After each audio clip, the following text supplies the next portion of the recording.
तो दोस्तों आज का वीडियो कुछ अलग होगा क्योंकि नेटफ्लिक्स पे रिलीज हुई आज हम लोग एक डॉक्यूमेंट्री के ऊपर बातें करेंगे। एक ऐसी सच्ची घटना पे आधारित एक डॉक्यूमेंट्री जो कि आपके दिल को दहला देगी, आपकी रूह को कपा देगी। इस डॉक्यूमेंट्री का नाम है करी and cyanide the jolly Joseph case. तो मैं आज इस रियल कहानी के बारे में इंफॉर्मेशन दूंगा और ये ध्यान में रखना कि वीडियो में जितने भी सारे मैं बताऊंगा वो सारे के सारे नेटफ्लिक्स इस डॉक्यूमेंट्री से उठाई गई है और मैं आप लोगों को ये रिकमेंड करूंगा कि आप लोग नेटफ्लिक्स पे इसे जाकर जरूर चेक करना। तो बिना किसी टाइम वेस्ट किए हम लोग कहानी की तरफ बढ़ते हैं। तो इस सच्ची घटना की सबसे इंपॉर्टेंट पार्ट है मतलब मेन कैरेक्टर है जॉली जोसेफ और हम लोग कहानी को उसी की जिंदगी से शुरू करेंगे। तो जॉली एक कट्टापन्ना टाउन से है जो कि केरला की इडुक्की डिस्ट्रिक्ट में है। अगर मेरा प्रोनाउंसिएशन या जगह का नाम गलत बोल रहा हूँ तो थोड़ा सा माफ कर देना। खैर, तो इधर जॉली के जो माता पिता है वो किशन थे और जॉली ऐसी फैमिली पर रहकर वो खुश नहीं है जहाँ पर रोजी रोटी कमाने के लिए घर के हर एक मेंबर को काम करना पड़ता था। जॉली हमेशा से ही शौकीन थी और उसे आलीशान जिंदगी जीनी थी। शायद इसी वजह से वो रॉय नामक एक व्यक्ति के साथ प्यार करके बैठती है क्योंकि रॉय जो है ये पुण्यमट्टम फैमिली से था और ये केरला की कुरथाई गांव के काफी जाने माने और रिस्पेक्टेड फैमिली है। जॉली और रॉय ये दोनों लव लेटर एक्सचेंज करते थे और इन लोगों की प्यार की खबर उसकी रॉय की भाई और बहन को थी। तो इसी पॉइंट में मैं आपको रॉय की फैमिली के बारे में थोड़ा सा बता देता हूँ। तो रॉय के माता पिता का नाम था टॉम थॉमस और अन्नम्मा थॉमस और रॉय का एक भाई और बहन भी थी जिन लोगों का नाम है रोजो और रेंजी। और इधर जो अन्नम्मा है वो एक टीचर थी और रॉय भी एजुकेशन पर्पस पे जुड़ी हुई थी और इसी वजह से उन लोगों के फैमिली को एजुकेशन को बहुत ही ज्यादा इंपॉर्टेंट दिया जाता था। तो कुछ दिन के बाद रॉय बता देता है कि उसे जॉली से शादी करना है और उसके इस डिसीजन से रॉय के पिता बिल्कुल भी खुश नहीं थे। और रॉय के पिता इसलिए खुश नहीं था क्योंकि जॉली का पिता और रॉय के पिता वो लोग दूर के रिश्तेदार थे, लेकिन इधर रॉय को तो जॉली से ही शादी करनी थी और इसी वजह से इन लोगों की शादी हो जाती है। और जिस दिन इन लोगों की शादी हो रही थी उस दिन बहुत ही जोर के बारिश भी हो रही थी। तो कई सारे कल्चर में ऐसा माना भी जाता है अगर शादी के दिन बारिश होता है तो उसे अपशगुन माना जाता है। ये कितना ज्यादा सच है ये तो मुझे पता नहीं, लेकिन पुण्यमट्टम फैमिली में आने वाला दिन में बहुत सारा कुछ होने वाला है। तो उन्हें टाइम जॉली को इन फैमिली मेंबर के साथ घुलने मिलने में थोड़ा सा तो वक्त लग गया, लेकिन उसके बाद जॉली इन लोगों के साथ पूरा ही घुल मिल गई। इवन फैमिली मेंबर को छोड़कर बाकी सारे लोग भी उसे पसंद करने लगे। और इधर जॉली का ये कहना था कि वो M.Com पास है और इधर जो अन्नम्मा है वो हमेशा यही कहती थी कि जॉली को एक जॉब कर लेना चाहिए। आई मीन इतना अच्छा डिग्री लेकर तुम जॉब नहीं करो तो ये अपना वेस्टिंग टाइम कर रहे हो, अपना डिग्री को वेस्ट कर रहे हो। लेकिन सम रीजन जॉली बिल्कुल भी काम करना यानी कि जॉब करना पसंद नहीं करते थे। तो कुछ समय बाद जॉली का एक बेटा हुआ जिसका नाम रेमो रखा गया और अन्नम्मा अभी भी कहती थी कि तुम एक नौकरी ढूंढ लो, रेमो का ख्याल मैं रख लूंगी ना। अभी ये नौकरी वाली बात ये बहस में बदल गई थी और इधर अन्नम्मा तो जॉली के पिता के साथ भी इस बारे में बात करना चाहती थी और ये चीज जॉली बिल्कुल भी नहीं चाहती थी, यानी कि उसकी सास जॉली के पिता से बात करे क्योंकि इस चीज से जॉली का जो ये छूट है ये बाहर आ जाता। तो कौन सा छूट? तो वेल मैं आप लोगों को बता दूं कि जॉली जो है वो M.Com नहीं की थी, जी हाँ, बल्कि वो कॉलेज ड्रॉप आउट थी, बल्कि फर्स्ट ईयर में। और यही वजह थी जिस वजह से जॉली को ये जॉब करने वाली बात चुभती थी और अन्नम्मा के कारण उसका ये झूठ बाहर आ सकता था। तो खैर उसके बाद 2002 में अन्नम्मा की तबीयत अचानक से खराब होने लगा और वो ये कहते हैं कि मुझे लगता है कि मैं मरने वाली हूँ। तो घर के लोग अन्नम्मा को हॉस्पिटल पर ले जाती है, लेकिन हॉस्पिटल पर ले जाने के बाद ही कुछ समय के बाद ही अन्नम्मा की मौत हो जाती है। तो ये पर सबको ये लगती है कि उसकी जो मौत है ये नेचुरल कॉजेस की वजह से हुई है, तो इसलिए उसका कोई भी पोस्टमार्टम भी नहीं की है। तो ऐसे में जो अन्नम्मा है वो बहुत ही ज्यादा बूढ़ी थी यानी कि ओल्ड थी, तो इसलिए जॉली के ऊपर किसी को भी शक नहीं जाता है। अन्नम्मा के मौत के बाद जॉली एकदम बदल सी गई। आई मीन घर की वो पूरी रिस्पॉन्सिबिलिटी लेने लगी और अन्नम्मा की जगह भी वो लेने लगी। तो इसी वजह से अन्नम्मा जो थी वो मुखिया थी घर की, तो इसी वजह से जॉली भी अभी घर की मुखिया बनने लगी है। तो जॉली अपने सिस्टर इन लॉ रेंजी से यही कहती है कि अन्नम्मा ने तुम्हारे लिए कुछ पैसे और गोल्ड छोड़ कर गए हैं, तुम्हें इस चीज के अलावा घर की कोई भी प्रॉपर्टी तुम्हें नहीं मिलेगी। और जॉली का जो ये बर्ताव है उसके ऊपर दिन ब दिन बदतर होते जा रहा है। कुछ समय बाद जॉली को ये महसूस होता है कि अन्नम्मा का इस समाज में इतना ज्यादा रिस्पेक्ट इसीलिए था क्योंकि वो एक टीचर भी थी, तो इसलिए जॉली भी सेम रिस्पेक्ट पाने के लिए अचानक से एक दिन कहती है कि उसे एक NIT पर जॉब मिल गई है लेक्चर के रूप में। इनफैक्ट उसका जो तनख्वाह होगा वो हर महीने 40,000 रुपए होगा और उसकी जो पोस्ट है ये कुछ महीनों के बाद ही परमानेंट भी हो सकती है। और जैसे ही लोगों को ये पता चला कि जॉली NIT में एक लेक्चर के रूप पे काम करते हैं, सभी लोगों को मन में जॉली के लिए इज्जत जो है वो बढ़ गई क्योंकि जॉली ना सिर्फ घर संभाल रही थी बल्कि बाहर काम भी कर रही थी, वो भी इतना रिस्पेक्टेड जॉब। तो उसके बाद 2005 में रेंजी के उसके एक आदमी के साथ शादी हो गई और वो कोलंबो चले गई। तो इधर 2007 में रेंजी का जो पिता है उन लोगों को विजिट करने के लिए वहां पर जाते हैं। तो वहां पर जाते ही रेंजी ये नोटिस करती है कि उसके जो पिता की तबीयत है वो अभी ठीक नहीं लग रही है। तो पूछताछ करने के बाद ये पता चलता है कि एमएस मैथ्यू नाम के एक बंदा है, वो जॉली के साथ कभी मिलता जुलता था और इसीलिए टॉम काफी परेशान रहते थे। इधर जो एमएस मैथ्यू है ये अनम्मा के बड़े भाई का बेटा था और वो एक गोल्ड शॉप में एज ए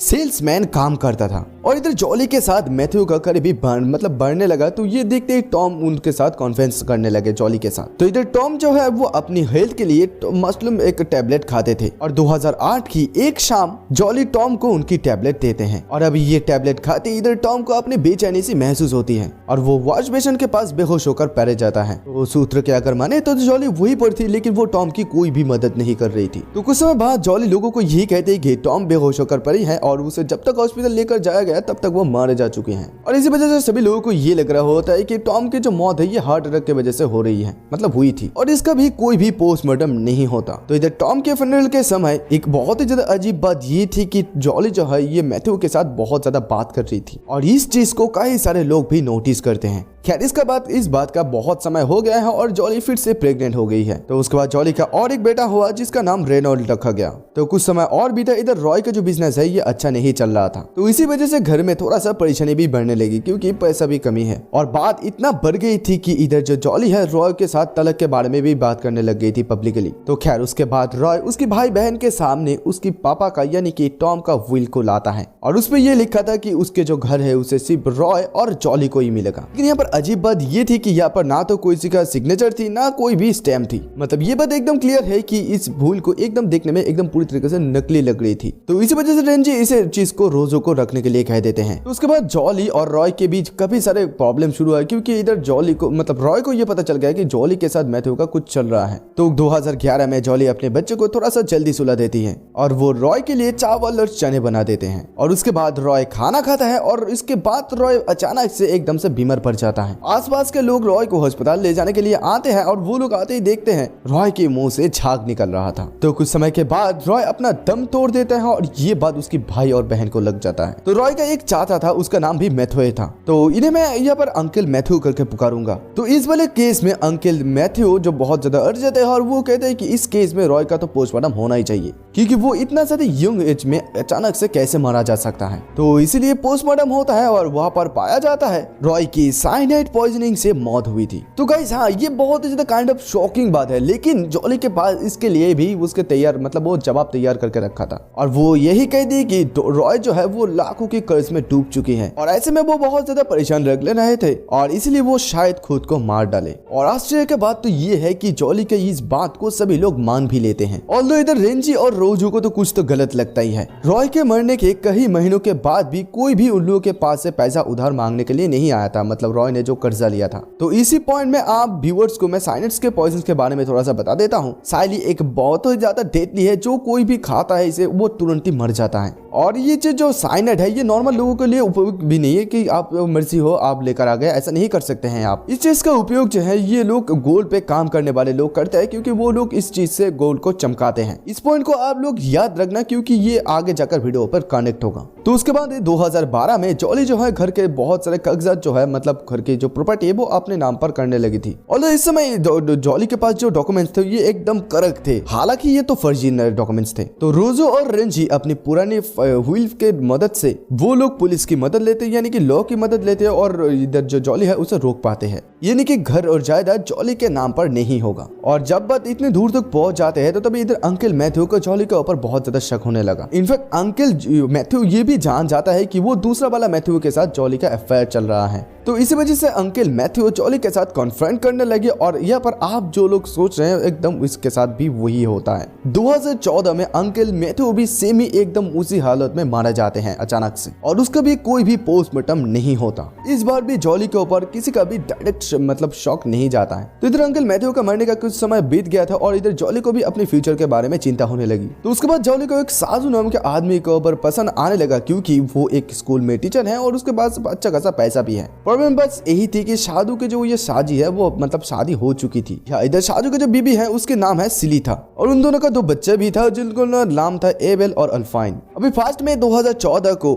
साजू के घर में एप्पल का पहला होमी कम्युनिकेशन था और सभी लोग वहां पर जमे थे। उस समय अल्फाइन की आंटी उसे खाना खाने की कोशिश कर रही थी और तभी अचानक अल्फाइन एकदम से छटपटाने लगे और उसके बाद अल्फाइन को एकदम से हॉस्पिटल लेकर जाया गया और उसे वेंटिलेटर पर रखा गया, लेकिन अल्फाइन जिंदा नहीं बच पाई। जी हाँ दोस्तों, इधर अल्फाइन को जान भी जो है जॉली ले चुकी होगी। और यहाँ पर जो सैडेस्ट पार्ट ये है कि जो अल्फाइन जो है ये सिर्फ 2 साल की बच्ची थी। और इधर अल्फाइन के मरने के बाद इधर जॉली जो है ये सिली के साथ अपनी दोस्ती बढ़ा ली और उसका विश्वास भी जीत ली। कुछ इधर उधर उसके बेटी के मरने के बाद वो बहुत ही ज्यादा डिस्प्रेस थी, यानी कि सिली। तो इसमें जॉली उसे ये सजेस्ट करती है कि तुम मशरूम टैबलेट को खा सकती हो, जिससे तुम मेंटली और फिजिकली दोनों तरफ से एकदम फिट रहोगे। तो सिली और जॉली का दोस्ती इतना ज्यादा बढ़ गई थी कि इधर सिली भी जॉली के बाद जो तो एक दिन डेंटिस्ट के पास साजू, सिली और जॉली तीनों ही थे। तो वहीं पर जॉली सिली को एक मशरूम टैबलेट देती है खाने के लिए और ये मशरूम टैबलेट खाने के साथ ही साथ सिली एकदम से चटपटाने लगती है, उसके आंखें ऊपर चले जाती हैं और कुछ ही देर में सिली की भी मौत हो जाती है। तो अभी आप लोग ये बता सकते हैं कि भाई अभी तो केस क्लियर है, अभी जो ये सिली है इसका पोस्टमार्टम किया जाएगा और जॉली जो है वो पकड़ा जाएगा। लेकिन नहीं, साजू जो है वो सिली का पोस्टमार्टम करते हुए एकदम सीधा सीधा मना कर देता है। साजू का यही कहना था कि उसका परिवार में ऐसा कुछ नहीं किया जाता है, तो इसलिए वो नहीं करेगा। अभी तो देखा जाए तो साजू जो है वो अकेला बाप था और इधर जॉली अकेली माँ। तो फिर किया था उसके बाद अगले साल यानी कि 2017 में वो दोनों शादी कर ले। तो जैसे इधर जॉली और साजू का शादी की खबर रंजी को मिलती है, वो एकदम शॉक हो जाती है कि जॉली तो कुछ तो उल्टा सीधा कर रही है। तो फिर रंजी को ये ख्याल आता है कि जब सिली का फिनल चल रहा था तो वहीं पर जॉली सबसे ज्यादा एक्टिव था, वहीं पर वो सब कम कर रहे थे और उसके आंखों में मतलब उसकी फेस में एक अलग ही खुशी दिख रही थी। तो ये सब कुछ उसे याद आती उसके भाई की अपनी पोस्टमार्टम रिपोर्ट देखने लगती, यानी कि रॉय की, जिसमें क्लियर साइनाइड पॉइजन लिखा हुआ था और साथ ही में ये भी लिखा था कि रॉय के पेट में अनडाइजेस्ट चावल भी था। तो ये याद आते है कि जॉली उसे कहा था कि रॉय दोपहर को चावल और चाने खाए थे, तो इसको तो रात तक बच जाना चाहिए था। इसका मतलब ये है कि जॉली जो है वो झूठ बोल रही थी और जॉली ने उसे रात में भी खाना खिलाई थी। तो ये सब कुछ पता लगती रंजी जो है वो पुलिस को सब कुछ बता देती है। तो तभी जो पुलिस जो है वो जॉली को पकड़ती है, उसके साथ तहकीकात करना शुरू कर देती है। तो पुलिस इन्वेस्टिगेशन के दौर पे पुलिस को ये पता चलता है कि जॉली ने कभी भी एनआईटी पे काम ही नहीं की थी, वो तो बस वहीं पर कैंटीन पर खाना खाने के लिए जाती थी। उसका एनआईटी वाला आईडी वगैरह जो था सब कुछ फेक था। इनफैक्ट उसका जो मास्टर वाला डिग्री था वो भी एकदम फेक यानी कि जाली डिग्री था। जी हाँ दोस्तों, दरअसल ये बात है कि इधर जो रॉय का पिता है टॉम का एक कंसल्टेंसी था जहाँ पर स्टूडेंट्स वगैरह वगैरह अपना जो डिग्री होता है वो भेजते थे। तो जॉली इन्हीं में से किसी का डिग्री लेकर उसका नाम वगैरह मिटाकर अपना नाम डाल दी थी, जिससे उसका जाली डिग्री भी तैयार हो गया था। तो इसी मामले पर रंजी और रेंजो जो है वो अपने पूरा छान डाल दी थी और जितने भी सारे लोग अभी तक मारा जा चुके उन लोगों को फिर से अपनी कब्र से उठाया गया है, यानी कि उन लोगों की डेड बॉडीज को मतलब लाश को उठाया गया। वेल ये किस लिए, ताकि उन लोगों के बॉडी के ऊपर जांच करके उसे पॉइजन का इफेक्ट मतलब पता चले। और ये जो चीज था ये मतलब लास्ट में जाकर मीडिया तक पहुंच गया और आसपास के लोगों को इसके बारे में पता चल गया। यहाँ पर लोग जो है ये दोनों पक्ष में थे। कुछ लोग जो है रेंजी और रोंजो को कोस रहे थे क्योंकि वो लोग अपनी फैमिली के बारे में ऐसा कबर मतलब कह रहे हैं और मरे हैं लोगों को कब्र से खोद के उठ बाहर निकल रहे हैं। मतलब जो लोग मर गए हैं उन लोगों को भी ये लोग शांति से सोने नहीं दे रहे हैं। उन लोगों का ये मानना था ये सब कुछ जमीन जायदाद के लिए हो रहा है और जो कुछ भी चीज हो रहा है ये गलत हो रहा है। वैसे ही दूसरे साइड भी कुछ लोग रहते हैं, वो लोग जॉली को यहाँ पर हत्यारा मान रहे थे। तो ऐसे में जॉली जो है अपने बेटे को फोन करता है, यानी कि रेमो को फोन करके ये बताते हैं कि सभी लोग मुझे यहाँ पर फंसाने की कोशिश कर रहे हैं, तुम अपने मौसी के साथ बात करके तुम्हें उन लोगों को समझाओ। तो शायद वो वहाँ पर शिमला में था तो इसलिए वो रिंजी को कॉल करके बताता है। तो रिंजी यहाँ पर बताता है कि तुम इस चीज में मत पड़ो। और इसी बहस के बीच रेमो को जो है भाग कर अपने घर आना पड़ा। तो वहीं पर आते रेमो जो है अपनी माँ से यही पूछते है कि आपने कुछ गलत किया है या नहीं। तो इसके जवाब में जॉली यही कहती है कि मुझसे कुछ गलतियां हुई है। तो उसके बाद पता नहीं वो क्या कहते हैं। तो इधर रेमो जो है वो फौरन रिंजी को कॉल करती है और कहती कहती है कि उन सारे 6 लोगों को मेरी माँ ने ही मारा है। तो अगली सुबह रेंची जो है वो रेमो को लेकर जाता है, क्योंकि अगर देखा जाए तो वो भी सेफ नहीं है। और उसी बीच पुलिस भी जॉली को गिरफ्तार कर लेते हैं। तो उसके बाद 2019 की घटना है जहाँ पर जॉली को पुलिस गिरफ्तार कर ली और उसके ऊपर मुकदमा भी चलने लगी। तो मैं यहाँ पर आप लोगों को ये बता देता हूँ कि ये जो केस है ये अब तक चल रहा है और यहाँ पर जॉली ने जो ये 6 खून की है ये अभी तक प्रूफ नहीं हुई है। तो इस घटना से कुछ चीज ऐसे भी निकली जो कि मैं आप लोगों को बता देता हूँ। तो जॉली के घर में सर्च करने से उसके घर में साइनाइड का डब्बा मिला और केमिकल एनालिसिस से ये पता लगा जो सिली के शरीर में भी साइनाइड था। और तो बाकी के जो लोग जो थे उन लोगों के शरीर ऐसे हालत में थे, उन लोगों के शरीर से कुछ भी पता लगाना इम्पॉसिबल था। तो ऐसे में हम लोग ये कह सकते हैं कि उन लोगों के शरीर में से साइनाइड नहीं मिला। तो यहाँ पर और एक बात है कि जॉली को जो ये साइनाइड है ये कहाँ से मिला, कि इन जनरल नॉर्मल लोगों को साइनाइड नहीं मिल सकता है।